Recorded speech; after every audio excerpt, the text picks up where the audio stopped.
ভগবান শ্রীকৃষ্ণ বললেন, হে প্রিয় উদ্ধব, ভগবান শ্রীকৃষ্ণ বললেন, হে প্রিয় উদ্ধব, জগতে যত রকম আসক্তি বর্তমান,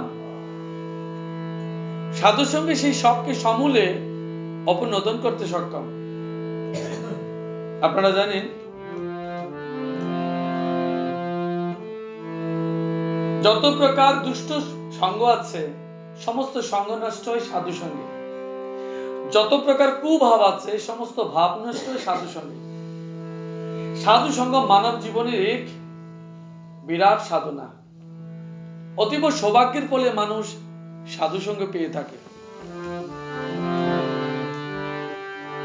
সাধু সঙ্গের কারণে বহু মানুষ পশু পাখি থেকে শুরু করে রাক্ষস পর্যন্ত ভগবানের শ্রীধামে গমন করেছেন। সাধু সঙ্গবিহীন কোনোদিন কিন্তু মানুষের মুক্তি ঘটবে না।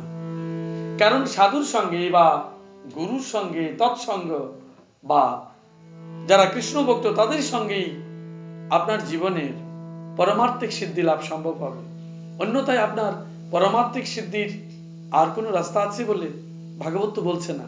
বলছেন জগতে যত রকম আসক্তি আছে সাধু সঙ্গ সেই সবকে সমূলে অপনোদন করতে সক্ষম হয়।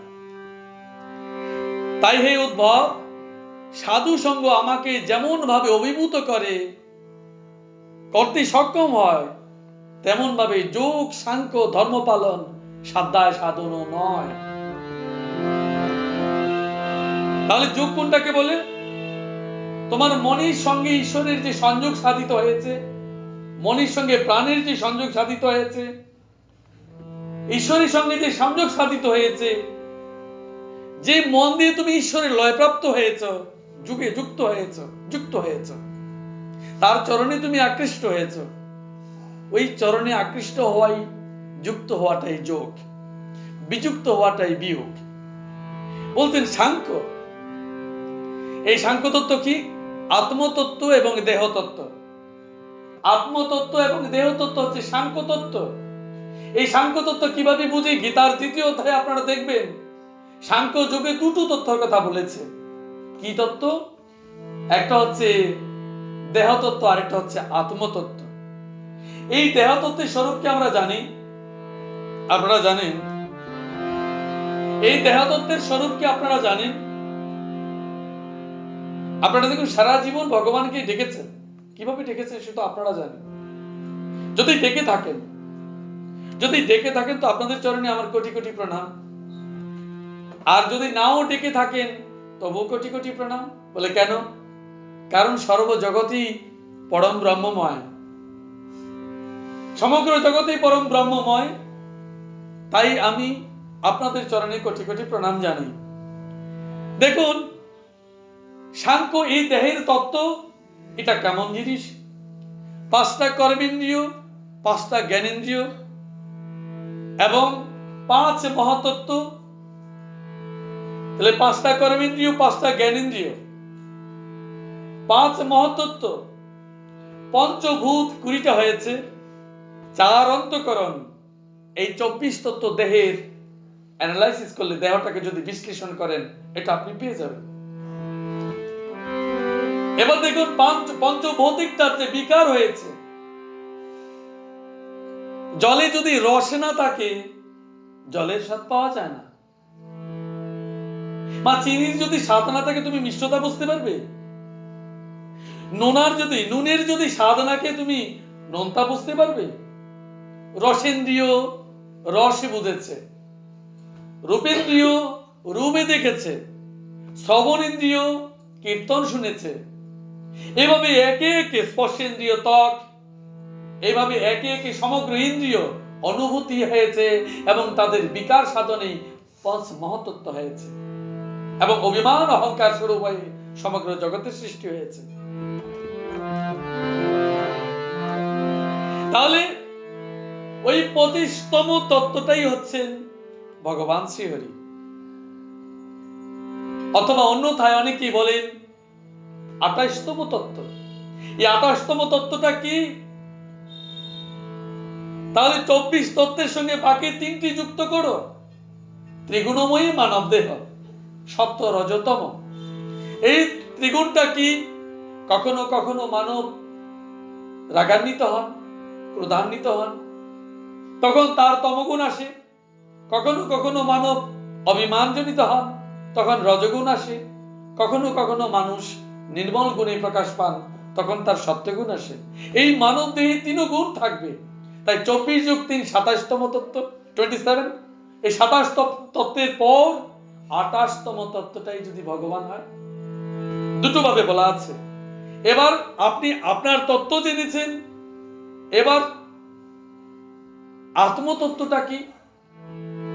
আপনি আত্মতত্ত্বের বিচার করে দেখুন, সেই পরমাত্মা থেকে সমগ্র জগতের সৃষ্টি, যাকে মা আপনি দূর দূর করে তাড়িয়ে দিচ্ছেন, যাদেরকে আপনি অকাতরে অবহেলা করছেন, যাদেরকে আপনি ঘৃণা করছেন, ওই সব কার সৃষ্টি? ভগবানের সৃষ্টি। ওই তত্ত্বটা অনুধাবন করে দেখুন, সমগ্র প্রাণীতেই ভগবানের অনুভব রয়ে গেছে, সমগ্র প্রাণীতেই ভগবানের তত্ত্ব রয়েছে। একই কৃষ্ণ তত্ত্বে সমগ্র জগৎ গড়া। তো একই কৃষ্ণ তত্ত্বে যদি সমগ্র জগতে গড়া হয়, তাহলে সাংখ্য আত্মযোগ হচ্ছে পরমাত্মা থেকে যদি সমগ্র জীবাত্মার সৃষ্টি হয়, সেই জীবাত্মা এবং পরমাত্মা এক এবং অভিন্ন।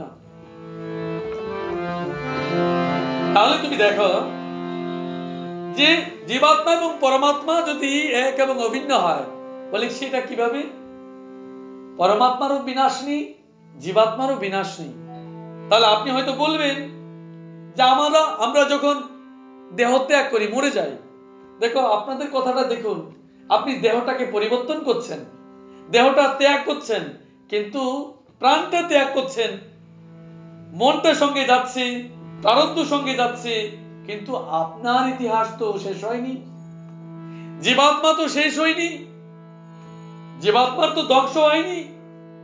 তাহলে পরমাত্মা স্বরূপ জীবাত্মা অবিনশ্বর এবং তাকে নষ্ট করা যায় না, দেহান্তর প্রাপ্তি ঘটে মাত্র। এই পরম সত্যটা যখন জানবেন, তখন দেখবেন যে পরমাত্মা এবং জীবাত্মা এক এবং অভিন্ন তত্ত্ব।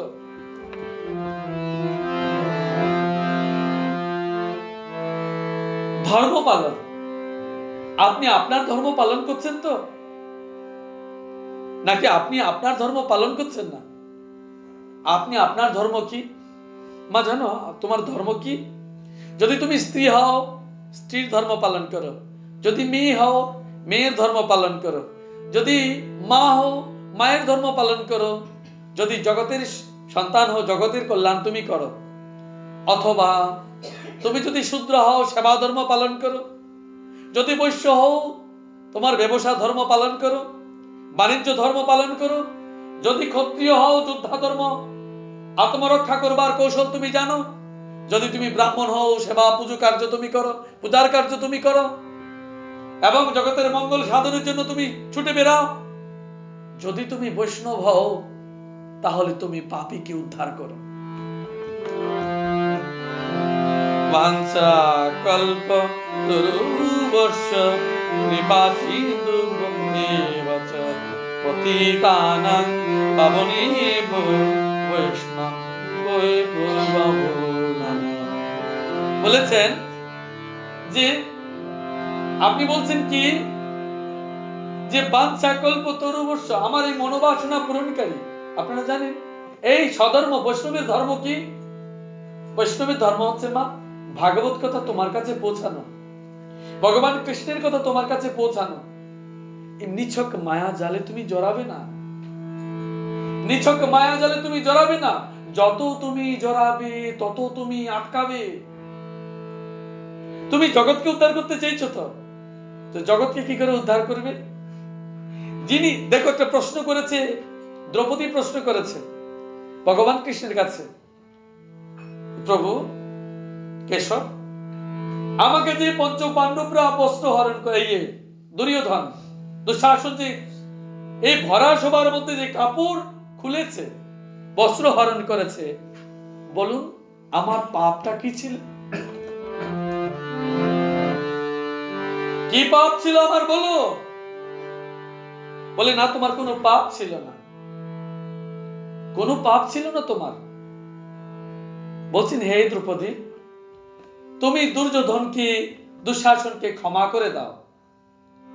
কেন ক্ষমা করে দেবে? যদি তুমি ক্ষমা না করো, তবে তার যে ধ্বংসটা হচ্ছে না।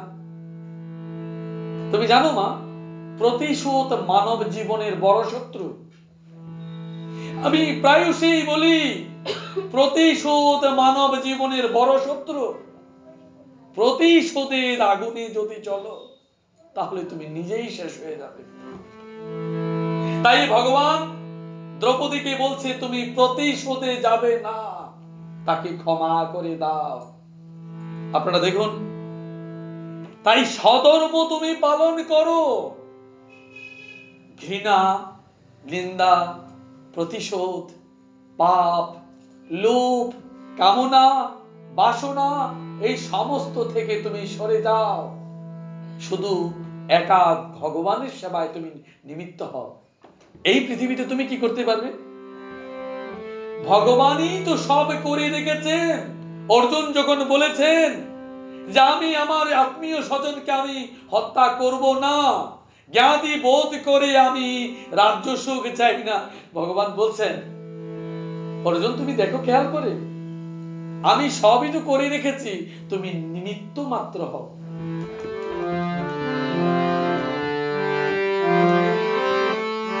হরে কৃষ্ণ হরে কৃষ্ণ কৃষ্ণ কৃষ্ণ হরে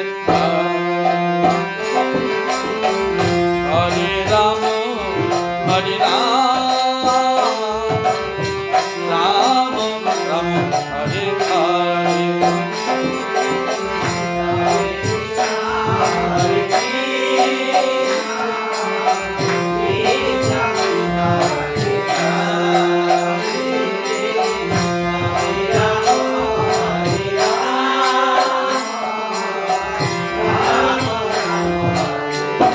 তাই বলছে, সাধ্যায় তুমি নিজে যে পরিশ্রম করে অধ্যয়ন করে যেটা করেছো, কিংবা সাধন করেও যেটা করেছো, নিজের ধন যেটা অনেক পরিশ্রম করে কঠোর করে জপ তপ তুমি করেছো, এই জপ তপ করে তুমি, তপে কি হয়? তাপ নাশ হয়। তপে কি হয়? তাপ নাশ হয়। তপ করো, অর্থাৎ তুমি দেবতার মন্ত্র তুমি তপই করো, তাহলে তোমার মনের তাপ, শরীরের তাপ, জগতের তাপ, প্রারব্ধ তাপ সব শেষ হয়ে যাবে। যদি তুমি তপ না করো, তাহলে তাপ যাবে কি করে?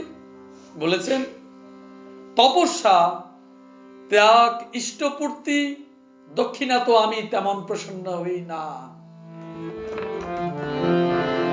ভগবানকে পেতে গেলে তুমি বলছো আমি তপস্যা, তো তুমি সাধনা করবে, তপস্যা করবে, ভগবানকে ডাকবে নিরন্তর ভাবে, বলছেন ত্যাগ করবে, সব ত্যাগ করে ছেড়ে চলে যাবে, জলাশয় কূপ খননাদি করবে, দক্ষিণা দেবে বেশি করে। বলছেন ভগবান, আমি তেমন প্রসন্ন হই না, এই কোনো কিছুতেই আমি তেমন খুশি হই না। তাহলে কিসে হই? আর কত বলবো?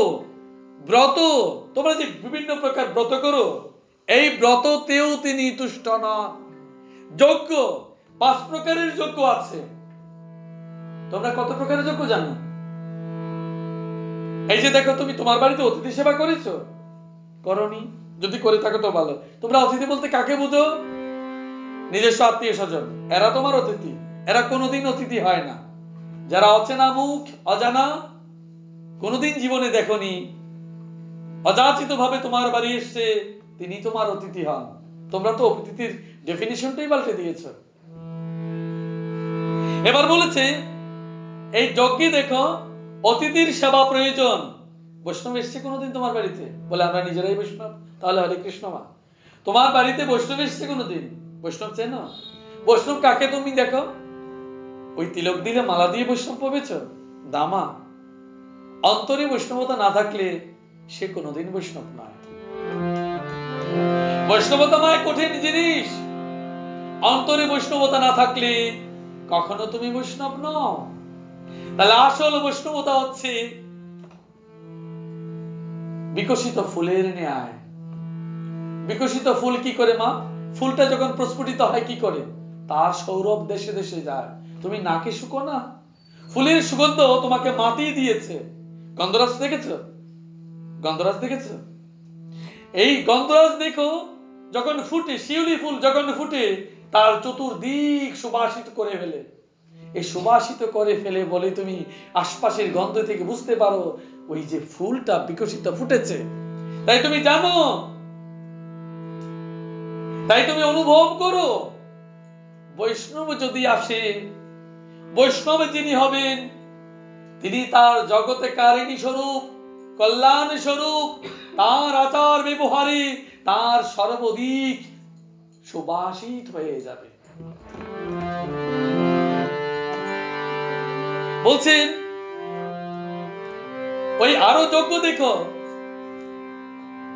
দেবযজ্ঞ, দেবতার জন্য যে যজ্ঞ করা হয় তাকে দেবযজ্ঞ বলে।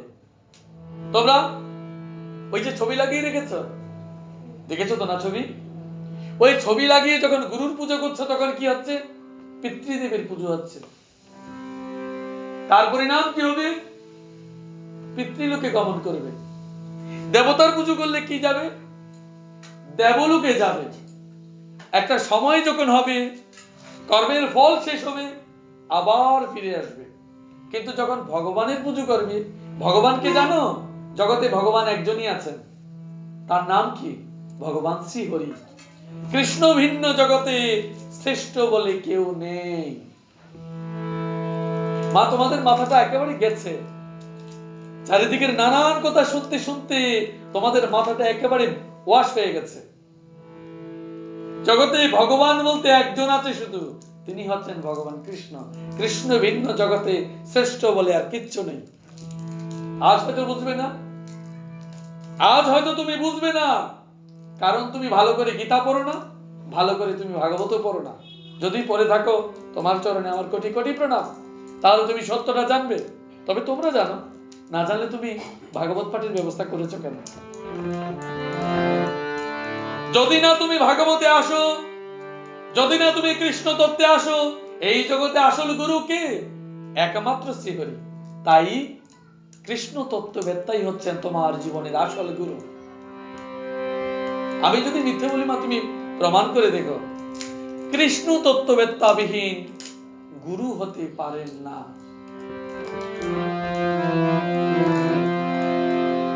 তাই যজ্ঞে দেখো, এই যে তোমরা নাম কীর্তন করো, সেটাও কিন্তু যজ্ঞ, সেটাও যজ্ঞ, সেটার নাম নাম যজ্ঞ। এবার দেখো, বেদ, তীর্থ এবং সংযম নিয়ম সাধু সঙ্গ সম আমাকে বশীভূত করতে পারে না। বেদ, বেদ দেখেছো মা? বাড়িতে বেদ আছে? বেদ পড়েছো তোমরা? বেদ কখনো দেখেছো? তোমরা বলো না আমি বেদে আছি। তোমাদের বেদ কি? তোমাদের বিবাহের সময় কি বেদের কথা বলেছ? বলে এসব কথা জানি না। তোমরা কি যজুর্বেদে আছো, না সামবেদে আছো, না কোন বেদে আছো তোমরা জানো? প্রশ্ন করে দেখবে পূর্বপুরুষকে, জ্ঞাতি স্বজনকে জিজ্ঞেস করবে, আর তোমাদের যে ব্রাহ্মণ আছেন ওনাকে জিজ্ঞেস করে দেখবে যে আপনি যে আমাদের বাড়িতে এতদিন পুজো করছেন কোন বেদে করছেন। ভালো করে তুমি তোমার নিজের বেদটাও বলছো না, বলতে পারছো না, অথচ তুমি বলছো তুমি সব জানো, তুমি শাস্ত্র জানো, তুমি সব জানো, তুমি শাস্ত্র জানো, অথচ তুমি বলতে পারছো না যে তোমার বেদ কোনটা। এবার দেখো তীর্থ, কোনটা তীর্থ? বৃন্দাবন তীর্থে যাবে, পুষ্কর তীর্থে যাবে, গয়া তীর্থে যাবে, কোন তীর্থে যাবে? যত প্রকার তীর্থে যাও, সর্বপ্রকার তীর্থের শেষ তীর্থটাই হচ্ছে তো এই তোমার কৃষ্ণ ধাম। যেখানে ভগবান কৃষ্ণ থাকেন সেই ধামটাই হচ্ছে পরম ধাম। ভগবান কৃষ্ণের যে জায়গাটুকু, যেখানে ভাগবত থাকেন সর্বতীর্থ সেখানে বিরাজমান থাকেন, যেখানে গীতা থাকেন সর্বতীর্থ সেখানে বিরাজমান থাকেন। ভগবান কৃষ্ণ যেখানে থাকেন, যেই ব্যক্তি রাধা কৃষ্ণের মূর্তি নিবেদন করেন, যেই ব্যক্তি রাধা কৃষ্ণের মূর্তি নিবেদন করেন, দান করেন, তিনি তিন লোক দানের সমান ফল প্রাপ্তি হন। যেই ব্যক্তি রাধা কৃষ্ণ প্রতিষ্ঠা করেন, তিনি তিন লোককে তার বাড়িতেই প্রতিষ্ঠা করেন। তাই মা, আমরা অনুধাবন করি? আমরা অনুধাবন করি না। অনুধাবন করবার মতো আমাদের সে অনুভবটুকু চলে গেছে, সামর্থ্যটুকু চলে গেছে, আমরা ভগবান কৃষ্ণ থেকে অনেকটা দূরে সরে গেছে।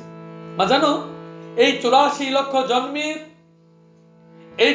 লক্ষ জন্মের ভিত্তিটাই, স্বরূপটাই তো আমরা ভুলে গেছি। আমরা শুধুমাত্র বলি মানব জনম বড় কঠিন জনম, এইটুকু বলে শেষ। বাড়ি গিয়ে প্রসাদ নেব, বাড়ি এখানে কথা শুনবো, কীর্তন করবো, নাচ গান করবো, আর যাওয়ার সময় প্রসাদ নিয়ে বাড়ি চলে যাব, বাস হয়ে গেছে, আমাদের ধর্ম হয়ে গেছে। মা, অনুভব চাই, রিয়েলাইজেশন চাই, না হলে এইসব ধর্মের কি মানে থাকতে পারে? পরিবর্তন চাই। অন্তরের যদি পরিবর্তন না হয়, মনের যদি পরিবর্তন না হয়, সাধু ভাব যদি না আসে, বৈরাগ্য তত্ত্ব যদি না আসে, এইসব ভাগবত গীতা পড়ে লাভ কি মা? মা, কার জন্য তুমি চিন্তা করছো? তুমি ভেবেছো তুমি কারোর জন্য কিছু করছো? না মা, তুমি কারোর জন্য কিছু করছো না। যদি তুমি ভেবে থাকো তবে তুমি ভুল করছো। প্রত্যেকের প্রারব্ধের জন্য দায়ী, প্রত্যেকের প্রারব্ধের জন্য দায়ী। তুমি প্রারব্ধ কাটতে পারবে না, তুমি প্রারব্ধ কাটতে পারবে না। শুধুমাত্র কৃষ্ণ নাম জপে তোমার প্রারব্ধ কাটবে। এই কথা বলতে বলতে মা, আমার গলা শুকিয়ে গেছে।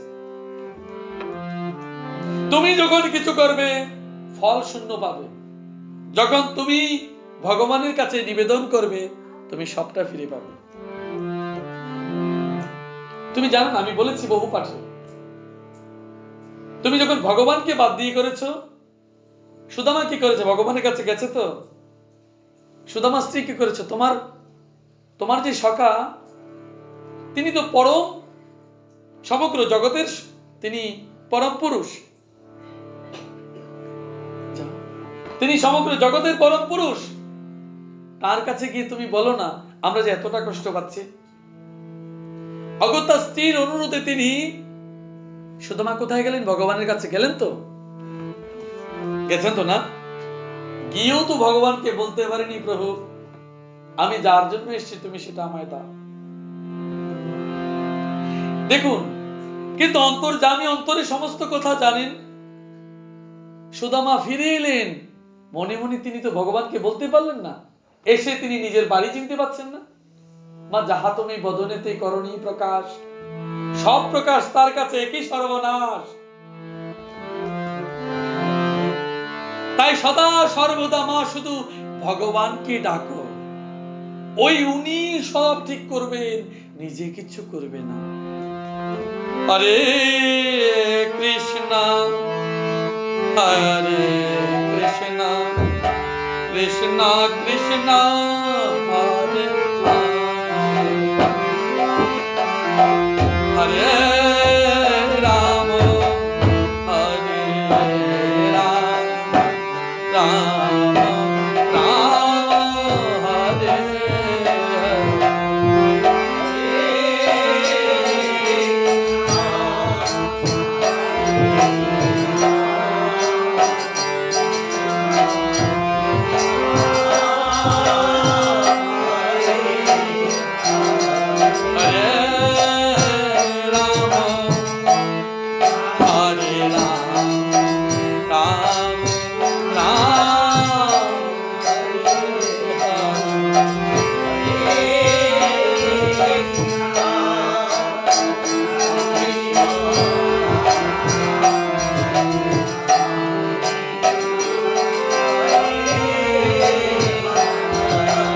Hare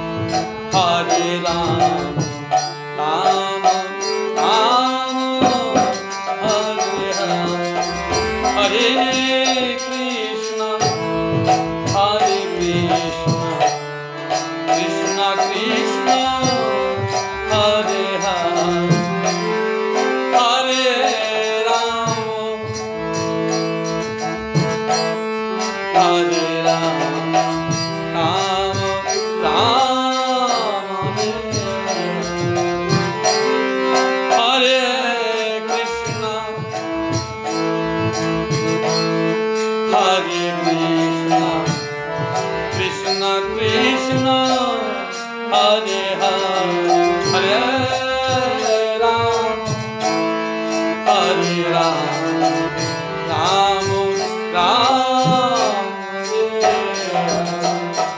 তাই বলছেন সংযম নিয়ম, তিনি সবটা পেয়েছেন তো। সংযম নিয়ম সাধু সঙ্গ সম আমাকে বশীভূত করতে পারে না। তাই সংযম এবং নিয়ম। সংযম কেমন করবে? নিজেকে নিয়ন্ত্রণ করবে, মনকে নিয়ন্ত্রণ করবে, আত্মাকে নিয়ন্ত্রণ করবে, দশেন্দ্রিয়কে নিয়ন্ত্রণ করবে। মানব জীবনের সবচেয়ে বড় শত্রু কে জানো? মানব জীবনের সবচেয়ে বড় শত্রু হচ্ছে তোমার মনটাকা। এই মনটাকে যদি তুমি নিয়ন্ত্রণ করতে না পারো, তুমি সর্বত্র শত্রু দেখবে। এই মনটা হচ্ছে তোমার জীবনের আসল শত্রু। তাকে নিয়ন্ত্রণ করা চাই। যদি তাকে নিয়ন্ত্রণ করতে না পারো, তাহলে তুমি আটকে যাবে। মা জানো, তুমি আজকে পার দিয়েছ ভগবানের কথা শুনবার জন্য, এটা ব্যতিক্রমী বিষয়। তোমরা ছেলে মেয়েরা যখন জন্মগ্রহণ করে, কেন সংযমের কথা বলছি দেখো। তোমরা অনেক সময় বলো যে আমার ছেলেটা মানুষ হলো না, বাবা কৃষ্ণ ভক্ত, ছেলে হয়েছে চোর ডাকাত। তোমাদের মনে জীবনে দুঃখ থাকে তো, অনেক দুঃখ তো কষ্ট থাকে না? কেন হয়েছে জানো? মা, সন্তান কখন আসে জানো? তোমার যখন সন্তান গর্ভে আসে, তুমি যেই পরিবেশটা তৈরি করবে, সেই পরিবেশ অনুসারে সেই সন্তান তোমার গর্ভে স্থান নেবে। তাই ওই 10 মাস তোমাকে শুধু ভগবান কৃষ্ণের নাম কীর্তন করতে হবে, ভাগবত পড়বে, গীতা পড়বে, কৃষ্ণ নাম অহর্নিশ জপবে। তাহলে সাধুর আত্মা তোমার শরীরে আসবে, পরম আত্মা তোমার শরীরে আসবে, তোমার গর্ভে স্থান নেবে, বিশুদ্ধ আত্মা তোমার গর্ভে স্থান নেবে। যদি তুমি সেটা না করো, তাহলে আসরিক আত্মা তোমার গর্ভে স্থান নেবে, যা তোমাকে বাকি জীবন কষ্টসাধ্য নেবে। ওই সময় কেন তোমাদেরকে অধিক মাছ, অধিক মাংস, অধিক ডিম এগুলো খেতে নেই? কেন? খেলে আসরিক খাবারের কারণে আসরিক জীব তোমার শরীরে আসবে।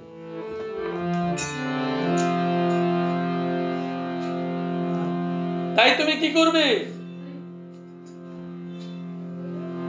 তাই তুমি যতটা সম্ভব বিশুদ্ধ নির্মল আহার গ্রহণ করার চেষ্টা করবে। যতটা নির্মল আহার নেবে, তত বিশুদ্ধ শুদ্ধ আত্মাযুক্ত সন্তান, ভালো সন্তান তুমি লাভ করবে।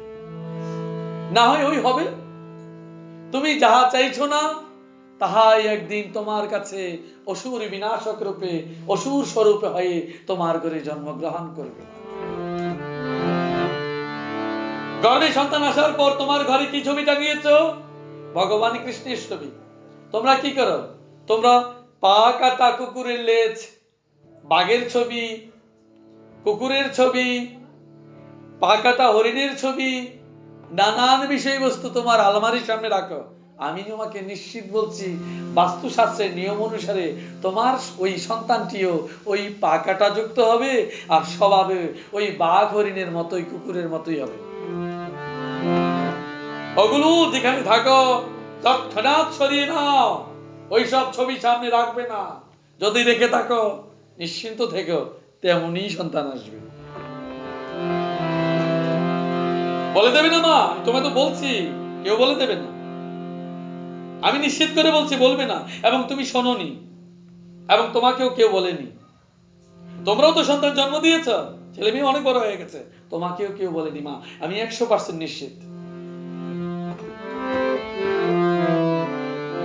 হে নিষ্কলাঙ্ক উদ্ভব, এই শুধু এক যুগের কথা নয়, তা যুগে যুগে হয়ে এসেছে। সাধু সঙ্গ দ্বারাই দত্ত, রাক্ষস, পশু, পক্ষী, গন্ধর্ব, অপ্সরা, নাগ, সিদ্ধ, চরণ, গুর্জক এবং বিদ্যাধররা আমাকে প্রাপ্ত করেছে। মা চিন্তা করে দেখো, যদি প্রহ্লাদ, বিষপর্বা অর্থাৎ অসুররাও যদি, পশুরাও যদি ভগবানকে পেয়ে থাকে, তাহলে মা আমরা তো মানুষ, আমরা তো বলি আমরা কৃষ্ণ ভক্ত, তাহলে আমরা কেন ভগবানকে পাবো না?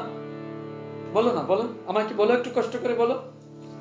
পশু যদি পেয়ে থাকে, বানর যদি পেয়ে থাকে, পেয়েছে তো না মা? জাম্ববান পেয়েছে, পেয়েছে তো না মা?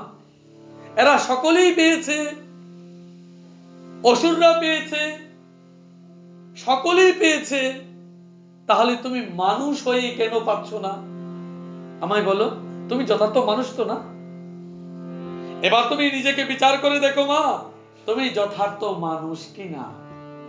যদি তুমি মানুষ হও, তাহলে ভগবানকে কেন পাচ্ছ না? মা কেন পাচ্ছ না জানো? তোমার ভিতরে অনেকগুলো অন্ধকারের থলে আছে। সে অন্ধকার থলে কি? ঘৃণা করেছ, নিন্দা করেছ, প্রতিবাদ করে প্রতিশোধ নিয়েছ। তাহলে তার কারণে তোমার ভিতর ভয় ঢুকেছে। ওই সমস্ত রিপুগুলো, লালসা, কামনা, বাসনা তোমার জীবনে জায়গা করে নিয়েছে। তাই তুমি এখন আর সত্যকে চিনতে পাচ্ছ না। যিনি অসত্যকে ধারণ করেছেন, তিনি সত্যরূপ কৃষ্ণকে কি করে জানবেন? আজকে তোমরা এতটাই এরিস্টোক্রেট হয়ে গেছো যে এখন ভগবানকে খুব এরিস্টোক্রেট বানিয়ে ফেলেছ। মা, ভগবান এত দামি নন তুমি যেমনটা দামি ভাবছো। তাই দুর্যোধনের রাজভোগ ছেড়ে বিদুরের খুঁতে তিনি অন্ন সেবা করেছিলেন। ভগবানকে তুমি সামান্য বস্তুতে নিবেদন করে দিতে পারো, তাহাতেই তিনি সন্তুষ্ট হন। তুমি যে রাজভোগ দিয়েছ সেটা তোমার অহংকার। তুমি যে রাজভোগ দিয়েছ সেটা তো অহংকার। না না মা, তুমি দাও, খুব দাও, তুমি আবার রেগে যেও না মা, দাও। তাহলে মা, ভগবান তো এতটা তোমার কাছে চাইনি, তোমার কাছে শুধু চেয়েছে ভক্তিটা, প্রেমটা।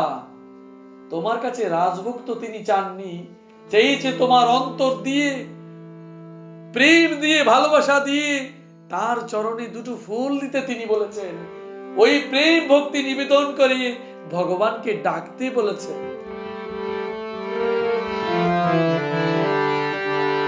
হরে কৃষ্ণ হরে কৃষ্ণ কৃষ্ণ কৃষ্ণ হরে হরে, হরে রাম হরে রাম, রাম রাম হরে হরে, হরে কৃষ্ণ হরে কৃষ্ণ কৃষ্ণ কৃষ্ণ হরে হরে,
বলেছে তাহলে মানব কুলে জন্মগ্রহণ করে বৈশ্য শূদ্র নারী অন্তর্জাতীয় যদি রজগুণী তমগুণী প্রকৃতিযুক্ত অনেকেই আমার পরম কৃপা লাভ করেছে, তাহলে অসুর তমগুণী হয়েও ভগবান কি পেয়েছে?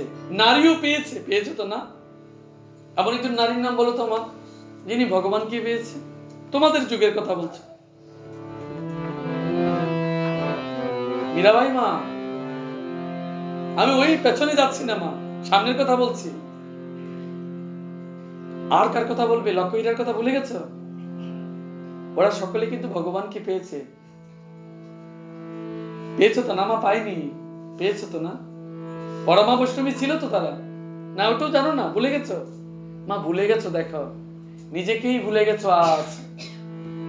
আজ নিজেকেই তুমি ভুলে গেছো। তুমি তোমার স্বরূপ ভুলে গেছো। নারী ভগবানকেও পেয়ে থাকে, সবার আগে পেয়ে থাকে। তুমি কেন ভুলে গেছো জানো? তুমি আপন ভেবেছো তোমার স্বামীকে, আপন ভেবেছো তোমার পুত্রকে, আপন ভেবেছো তোমার ঘরকে, আপন ভেবেছো তোমার অর্থকে, যার কারণে তোমার সব চলে গেছে, কিচ্ছু থাকেনি। যদি তুমি আপন ভাবতে শুধু কৃষ্ণকে, সব তোমার থাকতো। ওই তাকে আপন করনি বলে সব চলে গেছে। চলে যাবে মা। তাকে যতদিন না তুমি আপন করো, তাহলে এই জগৎকে তুমি আপন ভেবে সব হারাবে, কিচ্ছু থাকবে না তোমার বলে, কিচ্ছু খুঁজে পাবে না আর। তাকে তুমি ধরো, তাহলে জগৎ তোমার হবে। তার চরণ না ধরলে মা, জগৎ তোমার হবে না। কৃষ্ণ কৃষ্ণ ডাকো, তবে কৃষ্ণ তুমি পাবে। কৃষ্ণ কৃষ্ণ না ডাকলে জগতে তুমি সব হারাবে।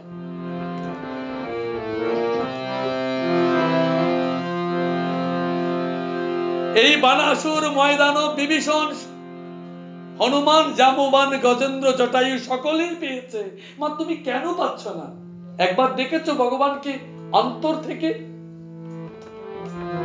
দেখেছো মা? দেখেছো তুমি? জয় শ্রী কৃষ্ণ চৈতন্য প্রভু নিত্যানন্দ, শ্রী অদ্বৈত গদাধর শিবাসাদি গৌর ভক্ত বৃন্দ।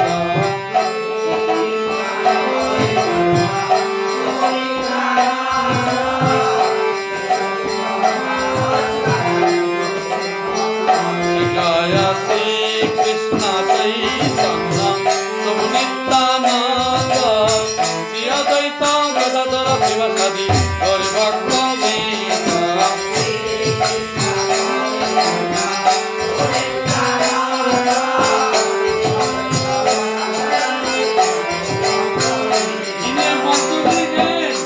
তার সমস্ত অন্তর্দোষ কেটে যায়। মা এই মন্ত্রটাও তুমি ভালো করে করো না। ওইটা মা নাম নয় শুধু, ওইটা একটা মন্ত্র স্বরূপ যেন। এই কথাটাও যিনি রোজ বলেন, তার ভিতরে অন্তঃশুদ্ধিটা হয়ে যায়। করেছো তুমি? করনি? করছো তুমি? করো না? তাহলে কি দিয়ে তুমি বেঁচে থাকবে? কি দিয়ে?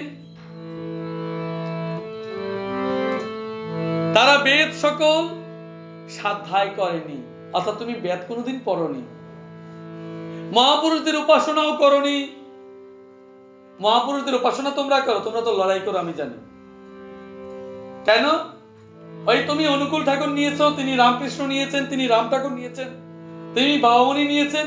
এই 4-5 গ্রুপের মধ্যে এতটাই তোমরা লেগে যাও, কার গুরুদেব শ্রেষ্ঠ আর কার গুরুদেব ছোট। মা তোমার ভিতরটা এখনো শুদ্ধ হয়নি। জগৎ মাঝে যেন সর্বগুরু এক এবং অভিন্ন। যতক্ষণ তোমার ভেদ, ততক্ষণ কৃষ্ণ থেকে তুমি বাদ। করতে পারো লড়াই, বিনিময়ে কিচ্ছু পাবে না তুমি। ওই তুমি যে ভেদ করেছো গুরুতে, ভেদ করতে গিয়ে তুমি বাদ করেছো। কারণ তোমার ধারণা তোমার গুরু শ্রেষ্ঠ, ওই বাকি জনের গুরু নিকৃষ্ট। এই ভাবনা যার, বেদনা তার। এই জগৎ মাঝে তিনি সবচেয়ে চরম দুঃখী। কারণ সর্বগুরুতে যিনি তার নিজ গুরু দর্শন করেন না, তিনি তো মহামূঢ় হন।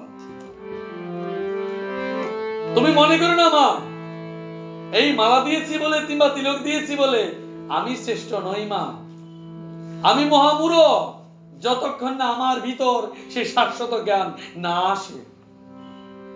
যে সত্যটা যদি না আসে, সর্বগুরু এক এবং অভিন্ন। তোমাদের মধ্যে তো মা একেবারে দৌড় ক্রস কান্ট্রি প্রতিযোগিতা লেগে গেছে, তাই প্রতিযোগিতায় মা কেউ না কেউ তো হারবে।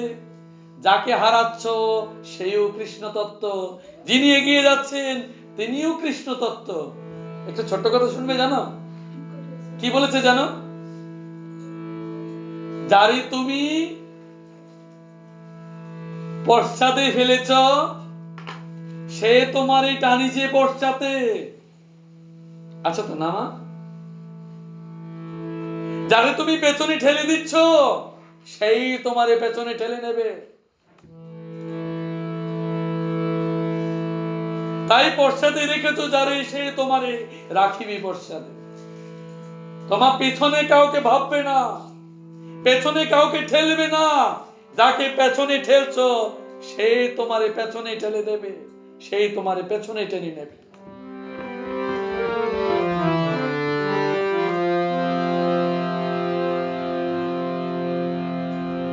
এইভাবে তারা কৃচ্ছ চন্দ্রানাদি ব্রত কোনো তপস্যা করেনি, কেবল সাধু সঙ্গের প্রভাবে তারা আমাকে প্রাপ্ত করেছে। তাই একসব ভুলে যাও, এইসব ভুলে যাও। ভগবান কি বলেছে?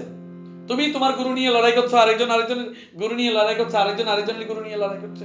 মা, এটা বন্ধ করো, স্টপ দিস। তাহলে তোমার ধর্মগ্রন্থটার নাম কি? তোমার ধর্মগ্রন্থটার নাম হচ্ছে গীতা। গীতা কিনা বলো মা? তোমার ধর্মগ্রন্থ গীতা তো ঘরে খুঁজলে পাবো। গীতা আছে কেন? হরে কৃষ্ণ আছে, একটা দেখা যায় আছে। ধর্ম রক্ষা হয়েছে মা, ইজ্জতটা রক্ষা হয়েছে আমার। তাহলে গীতা যদি ঘরে থাকে, তাহলে গীতার কি বলেছে? সর্ব ধর্মান পরিত্যজ্য মামেকং শরণং ব্রজ অহম তম সর্ব পাপেভ্যো মুক্তস্বামি মা শুচ। তুমি সর্বধর্ম পরিত্যাগ করো, তুমি সমস্ত প্রকার ধর্ম পরিত্যাগ করো, করে আমাকে তুমি আশ্রয় গ্রহণ করো, আমাকে তুমি ধরো, সবটা ত্যাগ করে আমাকে ধরো। মা, তোমরা ভগবানের কথা শুনো না, এটা বড় আশ্চর্য বস্তু। সত্যি আমার অবাক লাগে, বস্তুত তোমরা মানুষ কিনা আমার কনফিউশন হয়ে যায়। যাকে তোমরা এতটাই দুঃসাহস যে তোমাদের ভগবান কৃষ্ণের কথা পর্যন্ত তোমরা শুনো না, কত বড় স্পর্ধা তোমাদের, কতটা অহংকার তোমাদের, অবাক হয়ে যায় মা। বলেছে সর্বধর্ম পরিত্যাগ করে, তুমি সমস্ত প্রকার ত্যাগ করে শুধু আমার চরণ ধরো, আমি তোমাকে সমস্ত পাপ থেকে মুক্ত করে দেব। আমাকে শেখাতে চলে আসে, আমাকে শেখাতে চলে আসে যে আমি কি করব। কি হয়েছে মা? আমাকে শেখাতে চলে আসে আমি কৃষ্ণ নাম কেন তোমাদের বিতরণ করি। তাহলে নিত্যানন্দ প্রভু কি বলেছে? তোমরা তো এতটাই স্পর্ধা যে ভগবানকেও তোমরা আজ বাদ দিতে চলেছ। যারে নয়নে পড়িবে তারে কৃষ্ণ মন্ত্র দিবে। ওই কথাটা করতে গিয়ে, ওই কর্মটা করতে গিয়ে সহস্র সহস্র বাধা আজ আমার সম্মুখে দাঁড়িয়ে যাচ্ছে। তাহলে তোমরা দেখো যে সহস্র সহস্র বাধা আজ তুমি আমাকে দিচ্ছ, কৃষ্ণ নাম তুমি দিচ্ছ না। ওই কৃষ্ণ নাম করতে গিয়ে তুমি আমাকে আটকে দিচ্ছ। আমাকে আটকাচ্ছ না তোমার প্রারব্ধের জন্য কলিকে তুমি আহ্বান দিচ্ছ? আমাকে আটকাচ্ছ নাকি কলিকে তুমি আহ্বান করছো?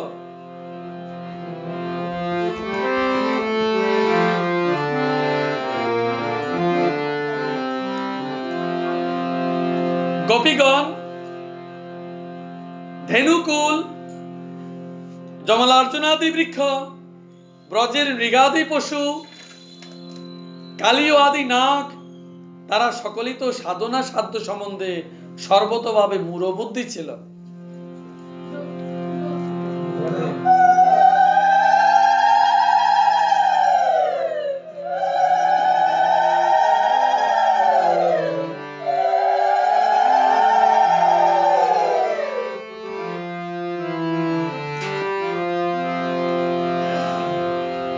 তাহলে দেখো গোপীগণ, মা তুমি জানো গোপী জন্ম পেতে তাদের কত কষ্ট হয়েছে?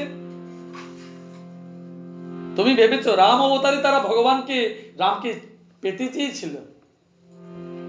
বলেছেন না, এই জন্মে নয়, দাপরে তোমাদের সমস্ত মনোবাসনা পূর্ণ করব। গোপীরা কারা? এরা এক একজন তপস্বী, সাধু, ঋষি। গোপী মা অবুঝ আত্মা, জীবাত্মা স্বরূপ হন। এই জীবাত্মা গুলো পরমাত্মায় মিলিত হতে চেয়েছেন, তাই হ্রাস হয়েছে। এই জীবাত্মা গুলো এতটাই পুণ্যাত্মা জীবাত্মা, যা কোটি কোটি জন্মের সিদ্ধ সাধনায় ভগবানকে পেতে চেয়েছেন। তোমার সকল মনোবাসনা পূর্ণ হবে, পূর্ণ রাশে হয়েছিল তোমার না? গোপীরা জানতো কিছু? সাধন ভোজন কিছু জানতো? বেশি জেনো না মা, বেশি জানলে কিন্তু সংকট হয়ে যাবে, বেশি জানলে কিন্তু আটকে যাবে। অধিক শাস্ত্র জেনো না, অধিক শাস্ত্র তোমার গলার অস্ত্র হয়ে দাঁড়িয়ে যাবে। শুধু কৃষ্ণ কৃষ্ণ জানো, আর বেশি কিছু জানতে চেয়েও না, অধিক জানলে আটকে যাবে। ধেনুকুল, যমলার্জুন, বৃক্ষ তোমার দেখো যে উদ্ধার হয়েছে। তাহলে মা বৃক্ষ যদি উদ্ধার হতে পারে, তুমি প্রশ্ন করে দেখো নিজেকে, তুমি কেন উদ্ধার হবে না? একটা গাছ যদি মুক্ত হয়, গাছ কখন মুক্ত হয় জানো? ওই তুমি যে সকালে যে গাছ থেকে ফুল তুলে এনেছো, গোবিন্দের চরণে দিয়েছো, সেই বৃক্ষ এই জন্মে সার্থক হয়েছে। তার বৃক্ষে তার ধরা ফুল তুমি যে চরণে দিয়েছ, এই জন্মে মা তার মুক্তি হয়েছে। তাই এই জন্মে যদি তুমি তোমার অন্তর ফুল ভগবান কৃষ্ণের চরণে নিবেদন না করো, তাহলে তোমার জন্ম মুক্তি হবে না। তাই তোমার অন্তর ফুলটা, অন্তরটা ফুল রূপে ভগবান কৃষ্ণের চরণে নিবেদন করো। কৃষ্ণ হরে কৃষ্ণ কৃষ্ণ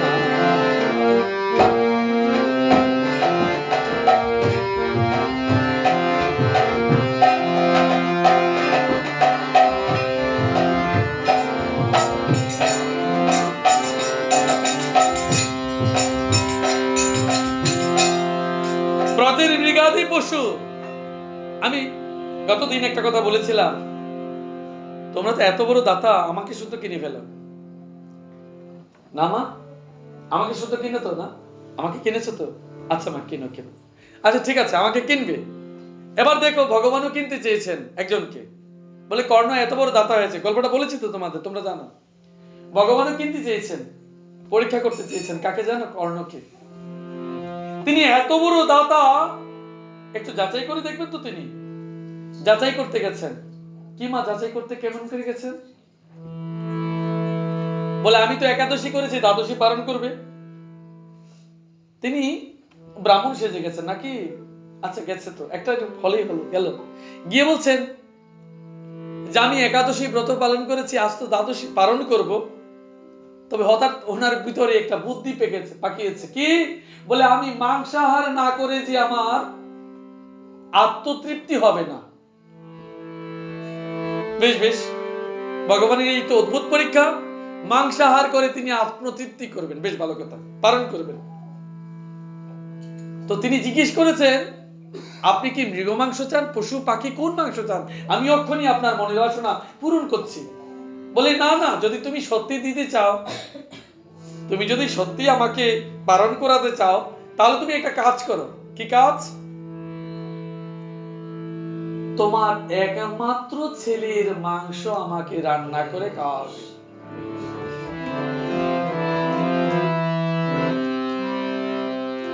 হরে কৃষ্ণ। স্ত্রীর কাছে দৌড়ে গেলেন। স্ত্রী শুনে আরো অবাক হয়ে গেছেন, কিন্তু দানবীর কর্ণ তো কথা দিয়ে ফেলেছেন, তিনি ব্রাহ্মণকে নিজ পুত্রের মাংসাহার কথা তিনি সেই রান্না করে তাকে সেবা দেবেন বলেছেন। তো স্ত্রীর ধর্ম কি? স্বামীর কথায়, স্বামীর ধর্মে স্ত্রীর ধর্ম, তার ধর্মটুকু পালন করা তার কর্তব্য হয়ে গেছে। স্বামী কথা দিয়ে ফেলেছেন, করতে হবে। তাই পুত্রকে খোঁজ করতে গেলেন। বিশ্বকেতু কি করছিলেন? তখন খেলা করছিলেন। তাকে ধরে আনলেন, বলে সব কথা তাকে বললেন। বলবার পরে তিনি বললেন, মা তুমি চিন্তা করো না, বাবা তোমরা চিন্তা করো না, বহু জন্মের পুণ্য ভাগ্য যে আমার অংশ, আমার মাংস, আমার শরীর কারো সেবায় লাগলো। এবার করলেন কি, ওই পিতা এবং মাতা দুইজনে মিলে বৃষভকেতুকে হত্যা করে এই ব্রাহ্মণ সেবায় দান করলেন। খেতে বসে ব্রাহ্মণ বললেন, আমি তোমার সেবা গ্রহণ করব না। বলে কেন কেন কেন, কি হয়েছে? বলে, এই কর্ণ, তোমার স্ত্রী তোমার পুত্রের মস্তকটুকু লুকিয়ে রেখেছে। মা পুত্র স্নেহ আর আটকাতে পারেননি, তাই মাথাটা লুকিয়ে রেখেছিলেন। বলি না, তুমি দেখো খোঁজ করে, আমি অন্ন গ্রহণ করব না। তুমি তোমার পুত্রের মস্তক পূর্ণ দান তুমি আমায় করলে না। এবার বললেন কি, স্ত্রীকে বললেন, এমন কাজ কেন তুমি করেছো? আবার সেই মাথাটা রন্ধন করে সেই ব্রাহ্মণের সেবায় লাগিয়েছেন। তখন ব্রাহ্মণ বলল, আমি অতিথি সেবা না দিয়ে প্রসাদ গ্রহণ করি না। তোমরা তো মা অতিথি এলে রাগ করে ফেলো, ইস কি ঝামেলা জানি বাড়িতে উপস্থিত হয়েছে। অতিথি সেবা দেবার জন্য বলছেন, অতিথি সেবা না দিয়ে আমি কিচ্ছু গ্রহণ করব না, তুমি দেখো অতিথি কেউ এসছে কিনা। তখন কর্ণ বাইরে ছুটে গেলেন। ছুটে গিয়ে দেখলেন ওই সব বালকের মধ্যে নিজ পুত্র খেলা করছে, যাকে কিছুক্ষণ আগে রান্না করে দিয়েছেন।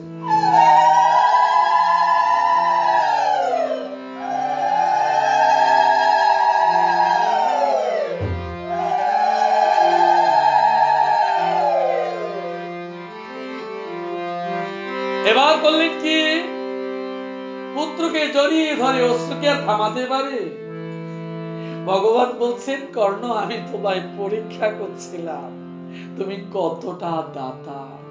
হরে কৃষ্ণ হরে কৃষ্ণ কৃষ্ণ কৃষ্ণ হরে রাম হরে রাম রাম রাম হরে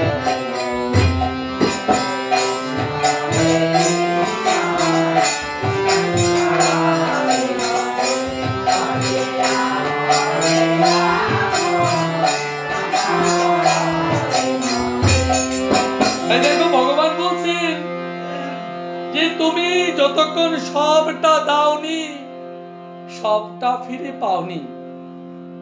আমার কাছ থেকে যখন কেউ কৃষ্ণ মন্ত্র গ্রহণ করে, সে আমায় বলে, আমি আমার দেহ মন বাক্য সবটা গুরুর চরণে সমর্পণ করেছি।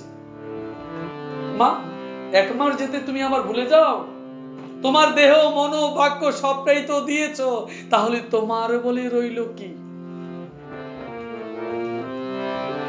মা ভুলে যেও না, ভগবানকে সবটা না দিলে তুমি কখনো সবটা ফিরে পাবে না।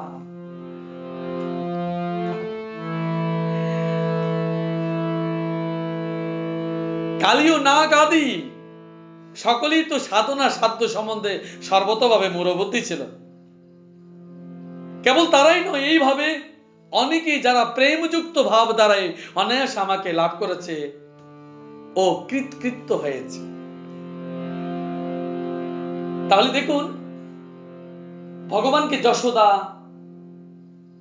বর্বরিক, সঞ্জয়, অর্জুন, এরা সকলেই পেয়েছে মা, সকলেই পেয়েছে। আমরা কেন পাই না জানো? সত্যি সত্যি আমরা বড় অন্ধ। যেদিন গুরু মন্ত্রে তোমার প্রাণ চৈতন্য শক্তি প্রাপ্তি হবে, আত্মচক্ষু বিকশিত হবে, সেদিন সত্যি সত্যি তুমি ভগবানকে জানবে।